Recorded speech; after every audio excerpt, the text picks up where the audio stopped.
پرانے زمانے میں ایک چھوٹے سے گاؤں میں ایک غریب بیوہ گاؤں کے کنارے ایک پرانے گھر میں رہتی۔ اس نے اپنے شوہر کو اچانک بیماری کے باعث کھو دیا، جو اسے ایک ایماندار دل اور ہر وقت اللہ کا نام لینے والی زبان کے ساتھ چھوڑ گیا۔ اس کے ساتھ اس کے دو چھوٹے بچے تھے، جس کا دنیا میں صرف ان کی ماں کے سوا کوئی نہیں تھا، اور ایک بوسیدہ چھت جو مشکل انہیں سردی اور گرمی سے بچا پاتی۔ دن ان پر بھاری گزر رہے تھے، نہ ان کے پاس پیسے تھے اور نہ کھانے کے لیے کچھ تھا۔ غربت بے رحم ہو کر انہیں کھا رہی تھی۔ کبھی وہ بھوکے سو جاتے تو کبھی گاؤں والوں کے دیے ہوئے چند ٹکڑوں پر گزارا کرتے، مگر غربت دن بدن بڑھتی جا رہی تھی اور ان کی بدحال زندگی پر سخت سایہ ڈال رہی تھی۔ ایک دن جب انہوں نے پورا دن کچھ کھائے پیے بغیر گزارا تو بچے بھوک سے بے حال ہو گئے۔ وہ آنسو بھری آنکھوں کے ساتھ اپنی ماں کے پاس آئے، اس کے کپڑے تھام لیے۔ پھر ایک بچے نے کانپتی آواز میں کہا، ماں، مجھے بھوک لگی ہے، مجھے کھانا چاہیے۔ اس بے بس ماں کے پاس کوئی چارہ نہ تھا۔ وہ بازار کی طرف نکل پڑی، اس امید میں کہ شاید وہ اپنے بچوں کے لیے کچھ کھانے کا بندوبست کر سکے۔ اس نے اپنی پرانی چادر اوڑھی اور اپنی جھونپڑی سے نکل کر گاؤں کی کسائی کی دکان کی طرف چل دی۔ شرم اور غم میں ڈوبی ہوئی جب وہ وہاں پہنچی تو جھجکتے ہوئے کسائی سے کہا، بھائی، کیا تم مجھے کچھ ہڈیاں دے سکتے ہو تاکہ میں اپنے بچوں کے لیے کچھ پکا سکوں؟ شاید اس سے ان کا پیٹ بھر جائے۔ اگر انہوں نے کچھ نہ کھایا تو وہ بھوک سے مر جائیں گے۔ کسائی نے اسے افسوس بھری نظروں سے دیکھا اور آہ بھرتے ہوئے نرمی سے کہا، میں تمہیں ہڈیاں نہیں دوں گا، یہ گوشت کا ٹکڑا لے جاؤ، شاید یہ تمہارے بچوں کی بھوک مٹا دے اور انہیں کچھ طاقت دے۔ وہ غریب ماں خوش ہو گئی اور کسائی کا شکریہ ادا کرتے ہوئے گوشت کا ٹکڑا لے کر چل دی، جیسے اسے کوئی خزانہ مل گیا ہو۔ وہ جلدی سے اپنی جھونپڑی کی طرف لوٹ آئی تاکہ اپنے بچوں کے لیے کچھ کھانے کا انتظام کر سکے، مگر اس بیچاری بیوہ کو معلوم نہیں تھا کہ کوئی اس پر نظر رکھے ہوئے تھا اور اللہ کی رحمت اسے وہاں سے ملنے والی تھی۔ جب وہ کسائی سے ہڈیاں مانگ رہی تھی تو ایک آدمی وہاں موجود تھا جو سب کچھ دیکھ اور سن رہا تھا۔ وہ ایک سنجیدہ شخص تھا جس کے چہرے پر وقت کے نشان تھے، مگر وہ تھکا ہوا لگ رہا تھا، جیسے کوئی بیماری اس کے جسم کو کمزور کر رہی ہو۔ جب بیوہ دکان سے چلی گئی تو وہ آدمی کسائی کے پاس گیا اور دھیمی آواز میں پوچھا، یہ عورت کون ہے؟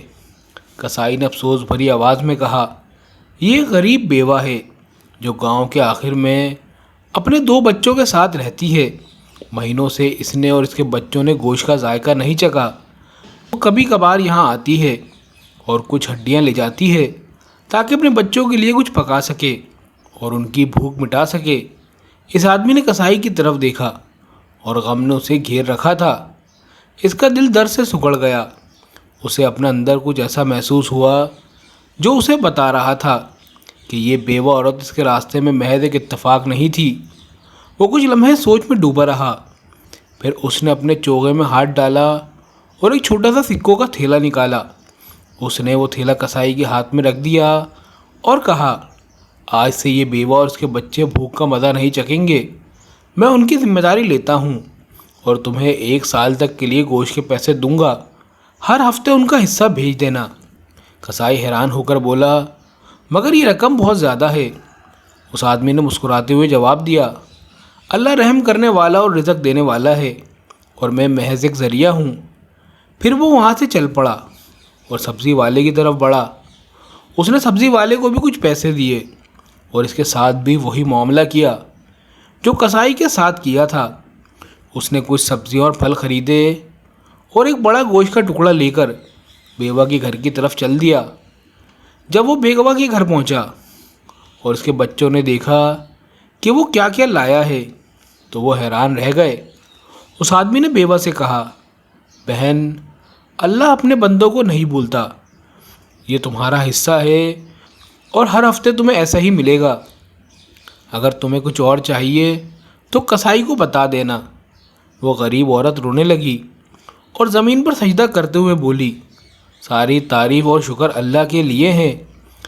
وہ نیک آدمی نہیں جانتا تھا کہ اس بیوہ کی دعا ایک سچے اور اللہ پر یقین رکھنے والے دل سے نکلی تھی۔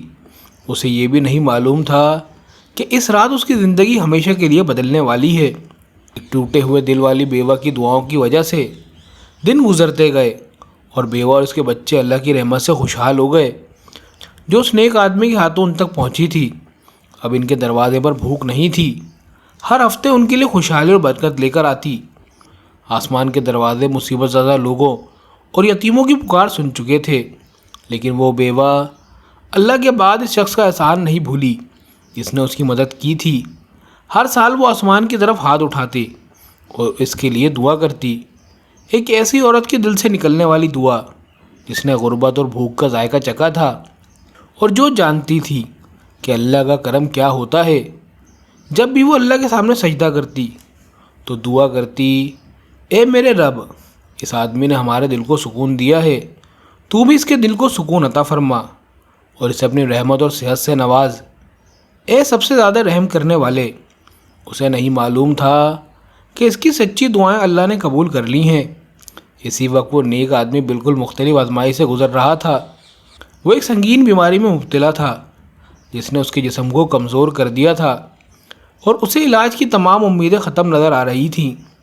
ڈاکٹروں نے کہہ دیا کہ اس بیماری کا کوئی علاج نہیں اور کوئی دوا اسے بچا نہیں سکتی، پھر بھی وہ ایک عجیب سا سکون محسوس کر رہا تھا، جیسے اس کے دل سے کوئی بھاری بوجھ اتر گیا ہو۔ اس لمحے سے جب اس نے بیوہ کی مدد کی تھی، ایک ہفتے بعد وہ شخص اپنی معمول کی جانچ کے لیے گیا۔ بغیر کسی خدشے کے اپنے دل میں وہ آدمی کلینک میں بیٹھا ہوا تھا، ایک نئی خبر سننے کا انتظار کر رہا تھا، لیکن اب یہ بات اس کے لیے کوئی معنی نہیں رکھتی تھی۔ مگر جو ہوا وہ کسی معجزے سے کم نہ تھا۔ ڈاکٹر اس کے سامنے کھڑا تھا، حیرت سے رپورٹ دیکھ رہا تھا، پھر اس نے نظریں اٹھائیں اور تعجب سے کہا، یہ ناقابل یقین ہے، بیماری ختم ہو گئی ہے۔ وہ آدمی حیرانی سے بولا، کیا مطلب؟ ڈاکٹر کو خود بھی یقین نہیں آ رہا تھا، اس لیے اس نے تمام ٹیسٹ اور معائنے دوبارہ کروانے کا فیصلہ کیا۔ جب سب کچھ مکمل ہوا تو وہ حیرت سے نتائج کو دیکھ رہا تھا، گویا اس پر یقین کرنا مشکل ہو۔ پھر اس نے آدمی سے کہا، تم مکمل طور پر صحت یاب ہو چکے ہو، تمہارے جسم میں اس بیماری کا کوئی نام و نشان نہیں ہے۔ یہ بیماری لا علاج تھی، طبی لحاظ سے ہی ناممکن ہے، لیکن حقیقت یہی ہے کہ تم ٹھیک ہو گئے ہو۔ وہ آدمی خاموشی سے ڈاکٹر کو دیکھتا رہا، بغیر کوئی حرکت کیے۔ وہ خود بھی یقین نہیں کر پا رہا تھا۔ پھر آہستہ سے اس کے چہرے پر ایک ہلکی سی مسکراہٹ آئی جب اسے پچھلے دنوں کا واقعہ یاد آیا۔ نہ کوئی علاج تھا، نہ کوئی دوا، بس ایک ہاتھ تھا جو ایک بیوہ اس کے بچوں کی مدد کے لیے آگے بڑھا تھا، ایک ٹوٹا ہوا دل جسے اللہ نے سہارا دیا تھا۔ وہ کلینک سے باہر نکلا اور آہستہ سے خود سے کہنے لگا، اللہ سب سے زیادہ رحم کرنے والا ہے، اللہ سب سے زیادہ مہربان ہے۔ میں نے ایک ٹوٹے ہوئے دل والی بیوہ کی دل کو سکون دیا تو اللہ نے میرے دل کو اس سے بھی بڑے سکون سے بھر دیا جس کا تصور میں کر بھی نہیں سکتا تھا۔ دلوں کو سکون دینا اللہ کی رحمت تک پہنچنے کا راستہ ہے، اور یہ سیکھنے کا سب سے بڑا موقع ہے کہ دینے سے مال کم نہیں ہوتا بلکہ اس میں برکت آتی ہے۔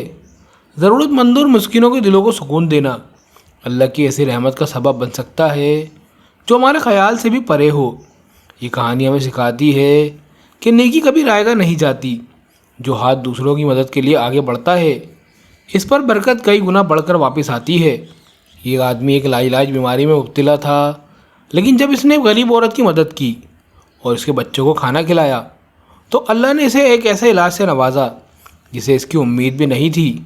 یہ کہانی ہمیں یہ بھی یاد دلاتی ہے کہ ایک ضرورت مند کی دعا میں کتنی طاقت ہوتی ہے۔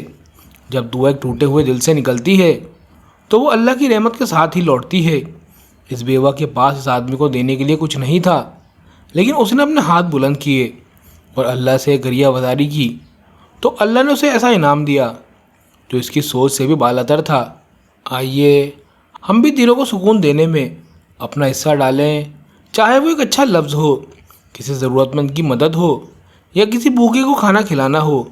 کون جانتا ہے شاید کسی غریب کو دیا گیا ایک چھوٹا سا صدقہ ہماری مشکلات کو حل کرنے اور ہمارے لیے خوشیوں کے دروازے کھولنے کا ذریعہ بن جائے جس کا ہمیں گمان بھی نہ ہو۔